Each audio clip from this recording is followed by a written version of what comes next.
Hey lovelies, welcome back to my channel. I hope you're all doing really well. So for today's video, as the title suggests, it's all about how to look taller and thinner. So I'm not talking about any diets or any exercise, I'm simply talking about how to dress yourself taller and thinner. So if you're looking for amazing results with minimal effort, then this is the video for you, and you're also my kind of person. So this video was definitely inspired by a lovely YouTuber called Dearly Bethany. I'll link her channel down below. She's done a few of these kind of videos and they're great, so definitely check her out. So what I'll be doing is putting these do's and don'ts directly next to each other on the screen so you'll be able to see for yourself exactly how well they work.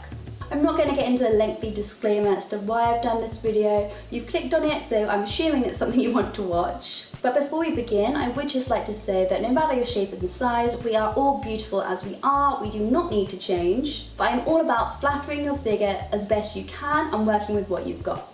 So on that note, that's enough rambling from me. Let's get straight into it. Okay, so for the first unflattering option, we have this super baggy dress. As you can see, it absolutely drowns me.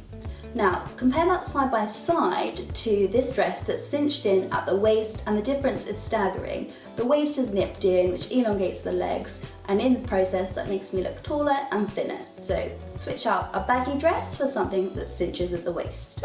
Next up, we have a bodycon dress. Now, some people love these. I find if you've got loads of curves, then these can accentuate that and actually work to your favour. But for me, I'm kind of straight up and down, and I'm actually longer in the body. So all this does for me is really make my torso look like it goes on for absolutely days. And in the process, that drags me down and makes me look shorter. Compare this to the universally flattering A-line dress, which is fitted at your natural waist and gradually widens towards the hem, creating a triangular shape.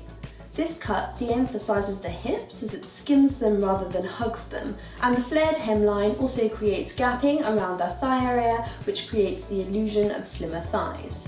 Bodycon dresses are also super unforgiving as they emphasise every single lump and bump, so I personally always opt for the super flattering A-line dress instead. Okay, next up we have probably the most unflattering boot I think you can get, and this is a calf length boot. The calf length boot cuts you off at the worst place on your leg. It cuts you off mid-calf, and obviously on most people this is the biggest part of the lower leg. In the process, this makes your legs look like stumps, particularly if you're wearing it with a skirt or a dress. So I generally say to avoid these really unless you're pairing them with a jean or sort of crop trousers, something like that. If you're dead set on wearing a boot with a dress or a skirt, what I would do is I would choose a boot that comes as low as possible to the ankle. It lengthens those legs as much as you can, and yeah, rather than making your legs look like little stumps, you're doing the most that you can. So yeah, instead of calf length boots, avoid those like the plague. Opt for a boot that hits as close to the ankle as possible to lengthen those legs. Next we have a long coat. Now I love this coat, it's a vintage aquascutum piece. Really great find, but what it does is actually it swamps me. It drowns me, and if I'm specifically trying to look taller and thinner, this is not the one. I'm a huge fan of cropped everything, so compare this long coat to a crop jacket and the difference is absolutely staggering. The crop jacket shows off your figure, it defines the waist nicely, which creates the illusion of longer legs, compared to the long coat, which is totally shapeless in comparison and just drags you down and does absolutely nothing for you. So if you're specifically trying to look taller and thinner, go for a crop jacket rather than a full length coat. So this next hack is a super simple one that is absolutely free. So first you take this long sleeve top here. Love the top, I think it's really cool, but we can improve it. All you have to do is push up those sleeves to expose your wrists, and you'll automatically look miles thinner with zero effort. The reason this works is because naturally your wrists are the smallest, most delicate part on everybody, but when you wear long sleeve tops, you're not only covering them up, but you're unintentionally adding width that simply isn't there. So when we roll up our sleeves to expose those wrists, we reveal our actual and slimmer silhouette that's hiding under them. So next up we have some ankle boots. I love ankle boots, I love these ankle boots. I wouldn't pair these with a dress or a skirt. It's not the most flattering option. Boots, by coming higher up the leg, actually cut you off and make your legs look shorter than they actually are.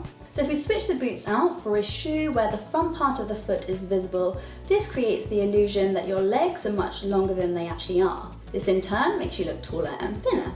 So if we're wearing a dress or a skirt, if you want to look taller and thinner, swap out the boots for some shoes where the front part of the foot is visible. So following on from that tip, we have our shoes where the front part of our foot is visible, but there's something that we could do to improve this one even more. By switching out the shoe for one close to your skin colour or as close to it as possible, what this does is creates the illusion of even longer legs. So you've got the whole front part of the foot that's visible and the extra bit near the toes. So here we look like we've got legs for days. So instead of a black shoe, opt for one that's as close to your skin colour as possible. Okay, so this next one was an absolute nightmare to track down. Thankfully, there's a reason these aren't sold anywhere. Next we have horizontal stripes. Now, horizontal stripes are nobody's best friend. Horizontal stripes make you look much wider than you actually are. The only time they're useful is if you're wanting to create curves. Ignore both of these trousers from the ankle downwards as they're not the same style, but compare horizontal stripes to vertical ones and the difference is astounding. Vertical stripes are super slimming and lengthening, so they create the illusion that we're much taller and slimmer than we actually are. The difference between the two is even starker here, as the horizontal stripes have a white background, which in comparison makes things look a lot bigger, and the vertical stripes have a darker background, which makes things look a lot smaller. So that's a bonus tip for you. So avoid horizontal stripes like the plague unless you're looking to add curves, and vertical stripes are your best friend if you'd like to look taller and thinner.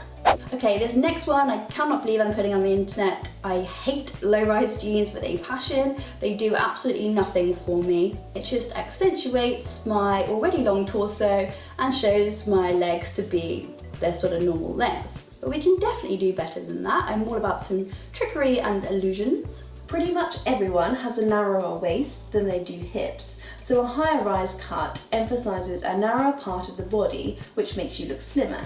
A higher rise also lengthens the line of a trouser by placing that rise higher up, which then makes your legs look much longer than they actually are, which then makes you look much taller and slimmer overall. Also, I feel like a low-rise jean low-key gives everyone a little bit of a muffin top, whereas high-rise denim, by contrast, actually kind of sucks you all in and holds everything all in place, so it actually makes you look a ton thinner as well.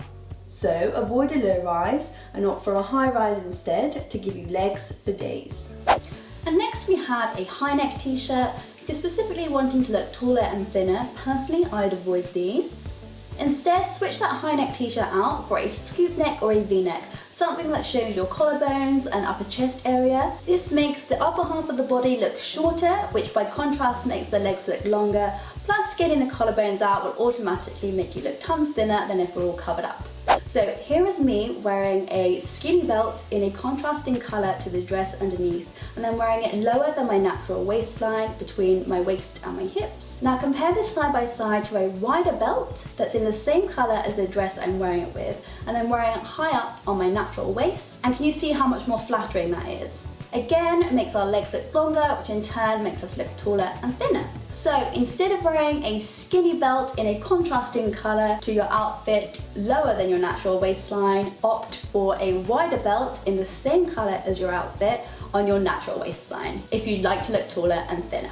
So we've made it through our do's and don'ts of how to look taller and thinner. Did anyone learn anything new? Let me know in the comments down below. I think I might make a part 2 to this if anyone's interested. Again, let me know in the comments down below because I have tons more tips that I'd love to share with you.